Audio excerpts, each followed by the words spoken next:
जो मातृभाषा है संस्कृत है क्या? जब हमारी बोली संस्कृत नहीं है तो ये धर्म ग्रंथ हमारे कैसे हुए? ये तुमड़े हमारे नहीं है, ये बाहरी है मेरे साथियों, तुमड़ों से बाहर निकलिए, बाहर निकलिए मेरे भाइयों। इसी तरह से मुस्लिम का जो धर्म ग्रंथ है वो है कुरान, और कुरान अरबी और उर्दू लैंग्वेज में है। क्या हमारी मातृभाषा अरबी है? क्या हमारी मातृभाषा उर्दू है? तो भाई वो भी हमारा बाहर का धर्म है।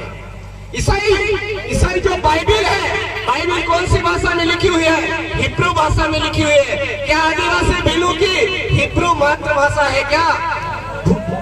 देश के मूल बोलियों की बोली भीली बोली है, भीली बोली में हमारी बाइबिल नहीं लिखी हुई है, इसलिए वो भी धर्म ग्रंथ बाहरी है। हमारी अपनी एक अलग संस्कृति है, हम प्रकृति पूजक है, पेड़ पूजते हैं, ननामा पीपल पूजते हैं, मैड़ा करमड़ी पूजते हैं। हमारे यहाँ पर अलग अलग गोत्र में जैसे डामोर है, हमारे जिजुआ पूजते हैं, हमारी अपनी अपनी कुल बतैया है, कुल देवियां है मेरे साथी।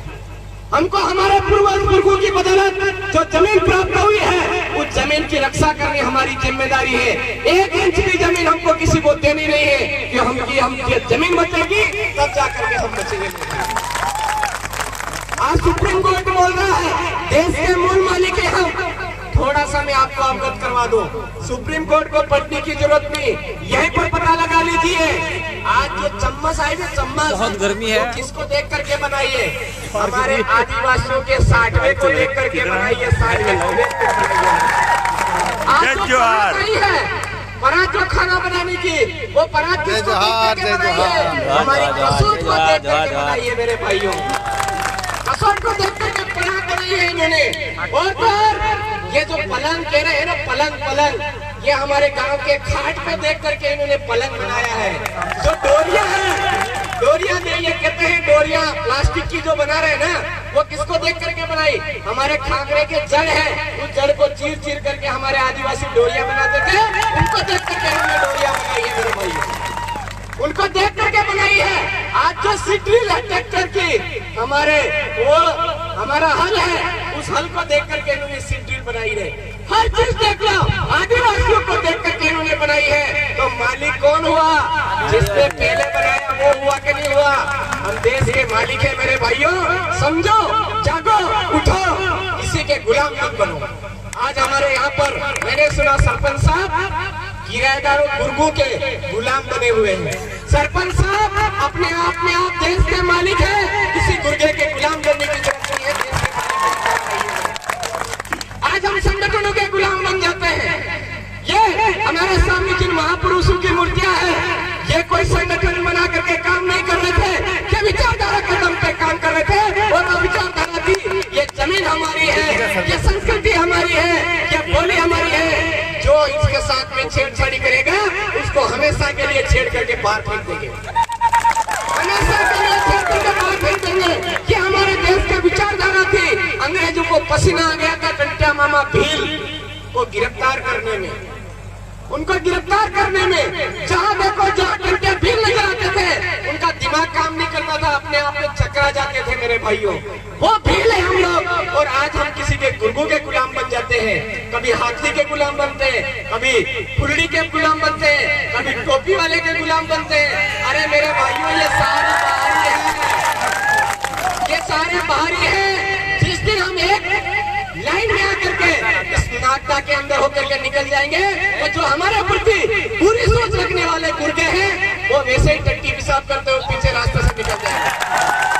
एक बन जाइए मेरे भाइयों, एक बन जाइए। हमको एक बनने की जरूरत है, एक बनने की जरूरत है। हमारे बाप दादा पुरखों के इतिहास में पढ़िए, उठा करके देख लीजिए। हमारे एरिया में जब अंग्रेज निकलते थे तो बिना 2 रुपए 1 रुपए दिए निकल भी नहीं पाते थे। ये हमारे भीलों की ताकत थी। और आज हम लोग टट्टी पेशाब का बना हुआ, टट्टी पेशाब का बना हुआ केमिकल पी करके इनके गुलाम बन रहे हैं। जो टट्टी पेशाब का बना हुआ, लेटरिन का बना हुआ अंग्रेजी शराब है, उससे दूर हो जाइए।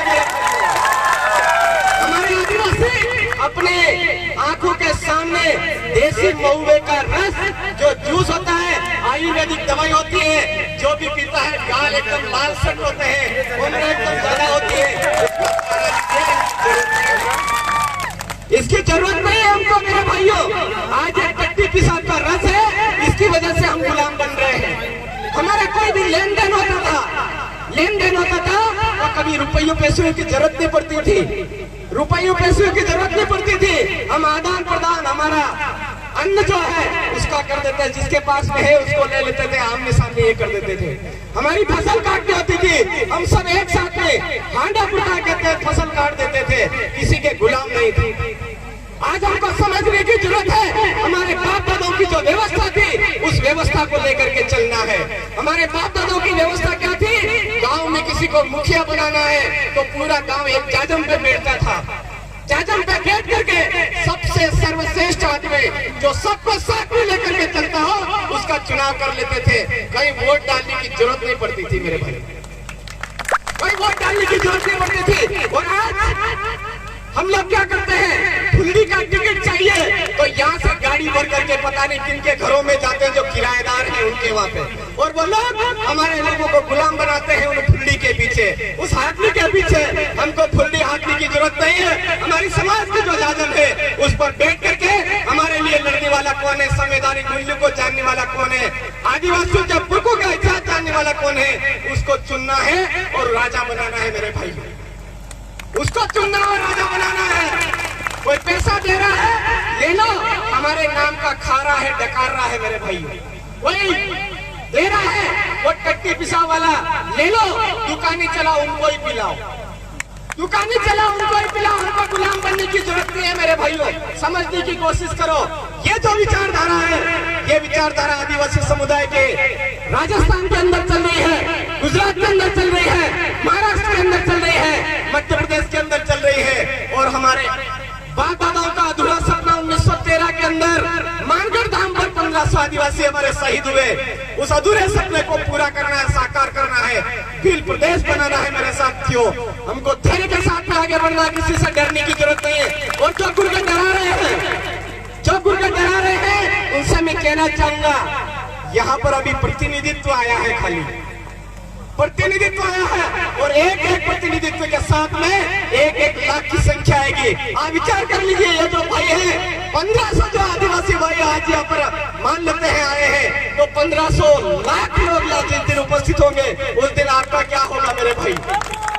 इसलिए जो भी है उनको यही कहना चाहूंगा कि आदिवासियों के साथ अत्याचार बंद करो, शोषण बंद करो, और आपके दिमाग के अंदर जो गोबर भरा हुआ है कि ये लोग हमारे गुलाम है, वो गोबर निकाल दो, हम भील प्रदेश बना के रहेंगे। जय जोहार, जय आदिवासी, जय भील प्रदेश। मैं आपको एक नारा दूंगा, टंट्या भील अमर रहे, अमर रहे, अमर रहे, आपको बोलना है। अरे टंट्या भील अमर रहे, जय जोहार का नारा है। और ये जो जमीन है दिमाग में